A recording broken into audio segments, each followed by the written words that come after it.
సప్తవర్ణాల సమ్మేళనం హోళీ. మిఠాయిల్లో రారాజు మన ఆలివ్. అకేషన్ ఏదైనా ఆలివ్ మిఠాయిలతోనే. నేను ఎలాంటి కాలంలో పెరిగానంటే భావోద్వేగాలు లేకుండా, జీవిత బరువులు మోయకుండా, కించిత్తు భావుకత లేకుండా, బాధ్యతగా నడవకుండా ఉంటే ఇంత దూరం రాగలమా? జీవితంలో నిన్న కాకితాళంగా ఎలా జరిగిపోతాయి? అంత ఫ్లూక్ అండి అంటే 21 సీట్లతో 100% వచ్చేస్తామా? 151 సీట్లు ఉన్న ఆ పార్టీని 11 సీట్లకి రానివ్వగలమా? ఎంత పోరాటం చేశాం మనం, ఎంత నలిగాం. వైజాగ్లో మన ఎమ్మెల్యేలు ఎంతమందిని జైల్లో పెట్టారు, ఎంత భయభ్రాంతులను చేశారు. బయటికి వస్తే ఆ రోజున అందరూ అడిగారు, మీరు వెంటనే ప్రధానమంత్రి గారికి చెప్పండి, ఫోన్ చేయండి, మీకు తెలుసు కదా అంటే నేను ఒకటే అన్నా, ప్రజల్ని కాపాడటానికి వచ్చాను నేను, నన్ను కాపాడమని ఎవరిని నేను అడగదు, ప్రధానమంత్రి గారైనా సరే. ఇది నా నేల, నా పోరాటం ఇది.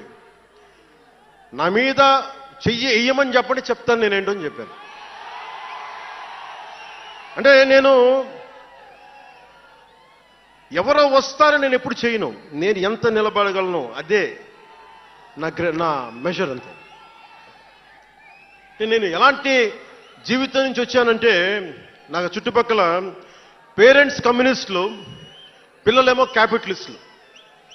అలాంటి లెఫ్ట్ భావాలతో ఉన్న నాయకుల్ని, వారి పిల్లల్ని నేను నెల్లూరులో చూసేవాడిని. అంటే మార్పు అనేది అవసరం. నాన్న కమ్యూనిస్ట్ కదా అని కొడుకు క్యాపిటలిస్ట్ అవ్వకూడదనే రూల్ లేదు, ఇలాగే ఉండాలని ఏం లేదు. అంటే సహజం, అంటే మార్పు చాలా సహజం, ఎదగడానికైనా దిగజారడానికైనా సరే. వారి ప్రవర్తనని, వారి ఆలోచన విధానాన్ని బట్టి ఉంటుంది.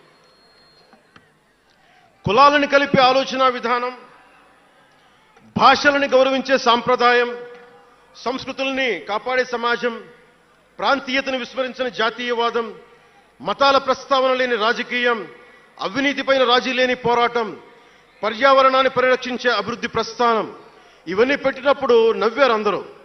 అలాంటిది నన్ను ఈ రోజున పర్యావరణ మంత్రిగా తీసుకొచ్చింది ఈ సిద్ధాంతాలే. సిద్ధాంతాన్ని ప్రతిపాదించినప్పుడు చాలా పరిశోధించాలి, చరిత్ర చదవాలి, అవగాహన చేసుకోవాలి, జటిలమైన సందేహాలు వాటికి వివరణ ఇవ్వాలి. ఇవన్నీ కూడా ఉండబట్టే ఈ రోజున ఇంత బలంగా నిలబడగలిగాం. నేను ఇంత ఆలోచించి అడుగు ముందుకేస్తాను తప్ప అనాలోచితంగా ఎప్పుడు నేను అడిగాను. ఈ 10 ఏళ్లలో నిలబడ్డాం, బలపడ్డాం, చాలా పడ్డాం కూడా. సమాజ తీరుతెన్నులు ఎలా ఉంటాయి అని ఆలోచించేటప్పుడు నన్ను బూతులు తిట్టినా, ఆ తిట్టిన వాటిని ప్రసార మాధ్యమాల్లో ప్రసరింపజేసి డిబేట్లు పెట్టి వీళ్ళకి నా జీవితం తప్ప ఇంకేమి లేవా, కనిపించవా అనుకునేవాడిని. అంటే మీరు చెప్పండి, ఒకళ్ళ ఇంట్లో ఆస్తి తగాదాలు, అన్నా చెల్లెల మధ్య ఆస్తి గొడవలు, రాష్ట్రానికి సంబంధం ఏముంది? అది అసలు ప్రజలు ఆలోచించాల్సింది ముందస్తుగా.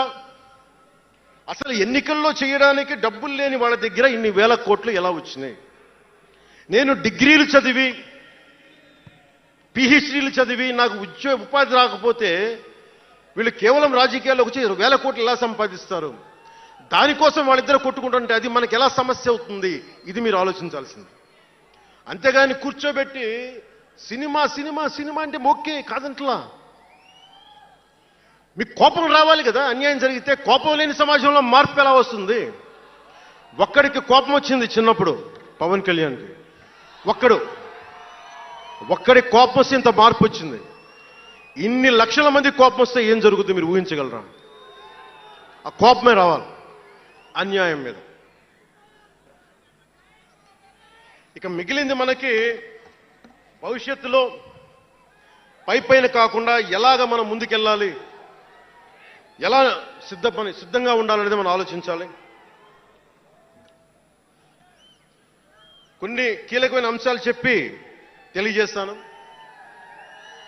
నార్త్ సౌత్ డివైడ్, ఉత్తర భారతం దక్షిణ భారతం, అలాగే క్యాస్ట్ సెన్సెస్, కులాల గణాంకం, డీలిమిటేషన్ ఇష్యూ, 3 లాంగ్వేజ్ ఫార్ములా, ఇవన్నీ మాట్లాడుతూ ఉన్నారు. వీటి మీద, అలాగే మనం భవిష్యత్తులో సనాతన ధర్మ రక్షణ బోర్డు కానీ, ఫ్రీ హిందీ టెంపుల్స్ కానీ, వీటన్నిటి మీద ఇవన్నిటి మీద ఒకసారి మాట్లాడి నా అభిప్రాయాలు తెలియజేస్తాం. ఎందుకంటే దిశానిర్దేశం, భవిష్యత్తుకి దిశానిర్దేశం చేయాల్సిన సమయం ఇది. అందుకని మీకు కొంచెం ఓపికగా వినండి ఇది. ఎందుకంటే ఇది సరదాలకి అల్లర్లకి సమయం కాదు, ఇది భవిష్యత్తుని నిర్దేశించే సమయం. దశాబ్దంన్నర తర్వాత వచ్చింది, అంటే 2009 నుంచి ఇప్పుడు దాకా చేస్తే వచ్చింది. సో నేను ఏం కోరుకుంటానంటే అల్లరి చిల్లరగా ఉండేవాళ్ళు నాకు అవసరం లేదు, నిలకడగా నిలబడే వాళ్ళే నా సైన్యం. సుమన్ టీవీలో మీ పర్సనల్ అండ్ బిజినెస్ ప్రమోషన్స్ కోసం కింది నెంబర్కి కాంటాక్ట్ చేయండి.